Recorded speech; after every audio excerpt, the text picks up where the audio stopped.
What's up, guys? Matt Brown here for PlayPicks.com. Going to take a look at this Thursday night football game here between the Packers and the Seahawks. But while you're here, before we do anything else, please hit that subscribe button down below. Trying to get up to 1,000 subscribers here as soon as humanly possible. Hashtag keep Matt employed here. So really appreciate you guys hitting that subscribe button, hit the little upvote button, everything like that. And while you're here, also let us know who you're backing tonight. Do you like a side? Do you like a total? Is this a pass? What are you going to do? You teasing the game? Or maybe you're just doing some player props, whatever it is. Let us know what you're going with tonight. Again, after we get up a critical mass here on this channel, we're going to start doing some random giveaways and everything like that. So we want to give back to you guys for helping us out and helping us continue to grow in this thing. All right, so here we are. We are looking at Thursday night football. We've got the Packers heading on the road up to Seattle, CenturyLink Field, to do this thing. About 50 degrees. It's Seattle, right? So it's decent chance of some light rain, light breeze, but that's just what it is basically every single day in Seattle. That's what we're looking at. We've got a Packers team that's 4-4-1. They are coming off of an easy 31-12 win over the Dolphins. If you were watching that game, it was pretty much a snooze fest in that thing.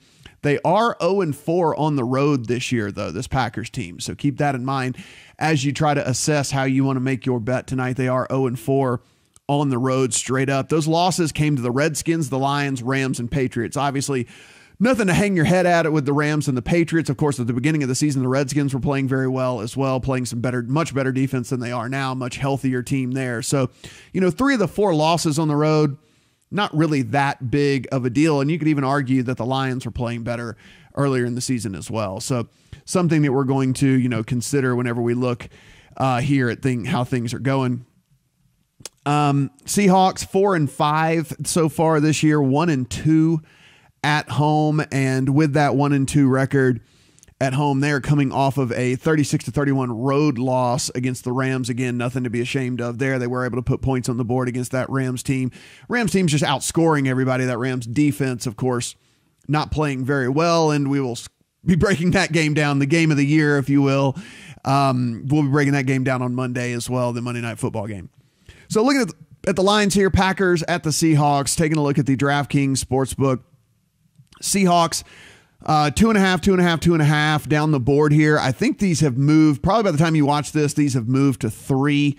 For totals sticking about the same here at these 48.5, 49s, 48.5s coming down through the line here at these different books. But I think that we've seen some 3s pop up on this deal. It's kind of been toggling back and forth between 2.5 and 3 in this thing, with a lot of money coming in on the Seahawks here kind of late in this one. Kind of one of those things where I did not think that was going to be the case, to be perfectly honest with you. I thought the Packers were a pretty, popular, more public team, assumed that they would get all the money coming in on them. And instead it's the Seahawks that are getting the money come in on those guys. About 53% of the bets and about 59% of the money on the Seahawks covering the 2.5 or 3, about 64% of the bets and 81% of the money is on the over in this thing. So yeah, over 48.5, 49 in this one, going with the over. Seems pretty crazy that the overwhelming amount of money is on the over in this one whenever we talk about kind of the path to success for these two teams here. As we mentioned earlier, Green Bay 0-4 on the road, as Nate points out here in this article. What we're going to look at from an injury standpoint on the Packers side of the ball, Randall Cobb is out. Nick Perry, outside linebacker for them, is out. Corner Kevin King is out as well. They got a safety. Kentrell Bryce is going to be out, and linebacker Blake Martinez and Brashawn Breeland are both questionable in this game to suit up. So a lot of injuries on this short week there for this Packers team. On the Seahawks side of the ball, you got KJ Wright, doubtful to play in this one. But they are going to get back running back Chris Carson. Chris Carson missed last game for them. He is going to be back in this one. Been dealing with a hip injury basically the entire season, but is going to be able to practice in full. So he's going to be back out there for this one.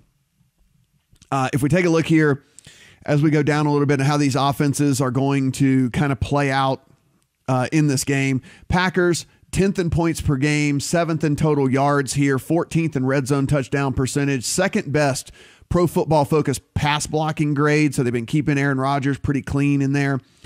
And And then they have the highest rush yards per attempt actually in all of the NFL. So shockingly enough, of course, you think of this Packers team and you certainly think of a team that is a team that likes to pass the ball. And you kind of think of Aaron Rodgers, gunslinger, and this whole, with Devontae Adams and of course the emergence of MVS. And even when Cobb was in there and Equanimeous St. Brown, all these guys. But yeah, they're actually averaging the highest rush yards per attempt so far in the whole NFL. A lot of that might have to do with them letting Aaron Jones kind of take over in the backfield there. Jamal Williams got out touched 18-3 in their last game. So this seems to be the Aaron Jones show moving forward for this team. On the Seahawks side of the ball, they just love to run. You can see in the article here where there's a breakdown of everything that's going on with the Seahawks offense and everything like that. But man, just to give you first in rush attempts, first in rush percentage, over 58% of the time since week 3, they're running the ball. That is a lot, especially in today's NFL. First in rush yards, of course, in the league. With that being the case, obviously they're top 5, in the majority of the passing categories, just because if you rush the ball that much, obviously you're going to be kind of in the bottom of the league when it comes to the various passing statistics and things like that. They are actually 4th in the red zone in touchdown percentage as well. So both of these teams are efficient when they get into the red zone. So when they get down there, they're not kicking a lot of field goals. They're getting the ball into the end zone. However, they're doing it in a way where, again, they're running the ball the majority of the time for the Seahawks. Anyway, if you're looking at pace, Packers played about the 12th fastest pace. Seahawks 23rd. Obviously, if they're the most run heavy team, typically you would think a slower pace from those guys. So game probably going to grade out about neutral here, about middle of the road when it comes to that. On the defensive side of the ball, Packers, again, the Seahawks love to run. We just talked about that. That's actually good news for them because the Packers had the 9th ranked pass defense DVOA, but they had the 26th ranked defense DVOA versus the run. Now, they even grade out 5th best in pass coverage by Pro Football Focus. So you think the path of least resistance here for the Seahawks is going to be to run the ball, which is what they like to do anyway.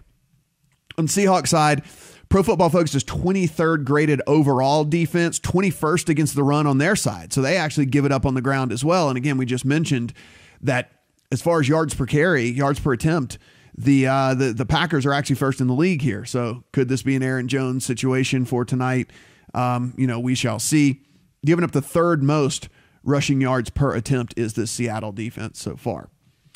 So now that you've got all the stats, now you got the different ways that these things are going. You've got the injuries. You've got the things that you can kind of weigh in here. Let's talk about how we think that this game might play out here. So we're talking about, of course, this Seattle team with one of the very best home field advantages in all of football. You go up there to CenturyLink Field. Not only do you have that, you also have it in an island game and you have it at night. So these guys have had a chance to get ready for this game all day long. No competition whatsoever as far as the sporting world goes. So they are going to be really, really getting after it tonight up there in Seattle. However, they are sitting, if we take a look, we can click over here to, that one went away, but we can take a look here at the FanDuel Sportsbook, taking a look at this game here. If we take a look, it's moved to 3 here, but you can see additional juice. So I think that they really don't want to move it off this 3 number, which let's just know that this, the Seattle money has just really been coming in this game. They'd rather move up the juice than move it off of the 3 here. So in that scenario, I'm going to let just be completely transparent. Obviously, if you watch these videos, you know how this goes. I mentioned at the top, I didn't think it was going to move this way. So when it was at 2.5, one of the things I continue to do, and if you watched a bunch of these videos, is anytime I see 1.5s, 2s, and 2.5s, I always look for a teaser opportunity here to tease that dog up through the 2 numbers. I did that here with this Packers team because I assumed this was going to go down. I assumed that this might get to like 1 before kickoff. I was wrong. Didn't see how this was going to play out. So how this sits right now for you and your betting, this really just kind of depends on how you want to go with it, right? So do you think that this Packers team is just a better football team than the Seahawks team? You're getting 3 points with this Packers team, who again is 0-4 on the road, but should have success on the ground, does have a much better running game now that they are featuring Aaron Jones. And of course, MVS, Marquez Valdez-Scantling, continues to really work into this number 2 role there for Aaron Rodgers in this passing game as well. Now, the other thing would be is we still have several hours until kickoff here I mean, maybe that money just keeps coming in, and maybe this gets to 3 and a hook. And if that's the case, even if you don't initially like the Packers, at that point, you got to kind of consider them, right? I mean, at 3 and a hook dogs here, I mean, I saw really and truly kind of when I was doing my own spread for this game in my head, I saw the Seahawks at maybe like 1.5. So if you're getting 3 and a hook here, if this money just continues to pour in, I think that's a pretty strong play, actually. And that's probably one of the ways that I would be looking. And of course, I'm going to be monitoring this all the way up through kickoff here. Again, complete transparency on my end. Did go and tease up the Packers to +8.5. When I saw this at 2.5, I just opened up a teaser with another team on Sunday. So we'll talk about that whenever we talk about the Sunday games and stuff later on in the week here.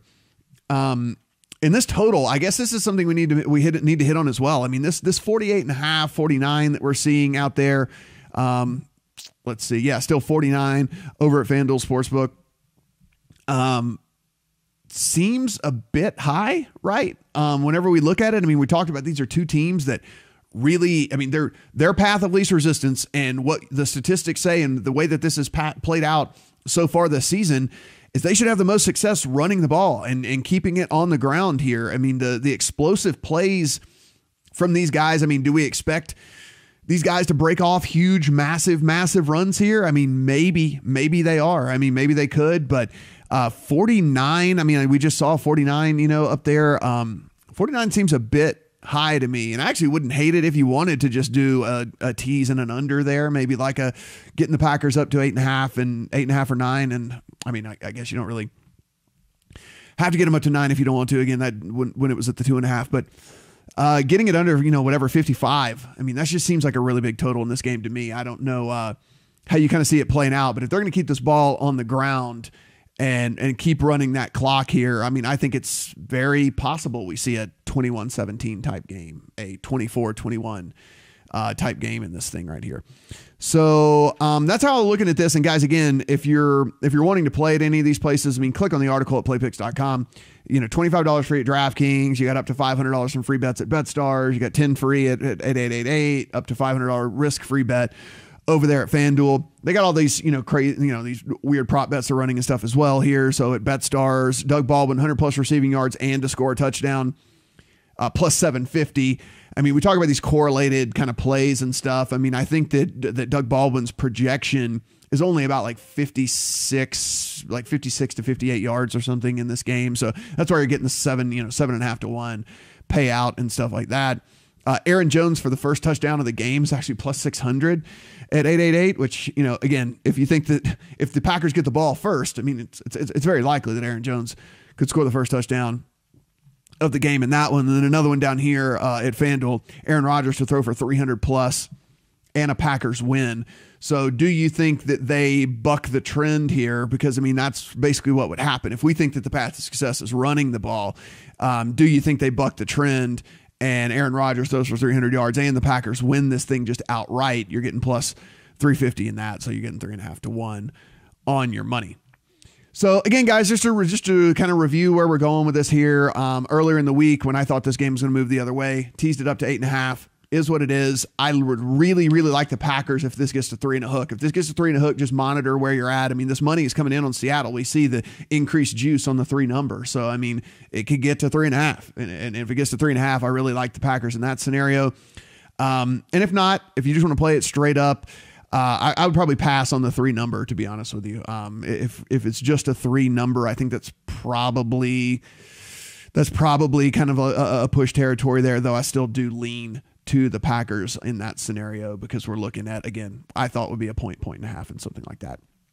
Guys, thanks so much for watching the video. Of course, we will be back on Sunday for Sunday Night Football. We'll be back on Monday for Monday Night Football. We'll even have a DFS video that's going up tomorrow. If you play, DFS at DraftKings or something like that, we'll run through the plays and stuff there as well. Please hit the subscribe button down below. Really appreciate it, helping us get to 1,000 right there. And please hit the little up thumb and let us know in the comments below how you are going and attacking this game right here. Very interesting game as this Packers team, again, seems to be better on paper, but huge home field advantage. And again, a team that has not played well on the road so far this year. Hey guys, thanks for checking out this video. While you're here, hit that subscribe button right down below. Make sure you never miss a video. When you get done doing that, please head to playpicks.com/bonus for the very best deposit bonus and free money offers on the internet.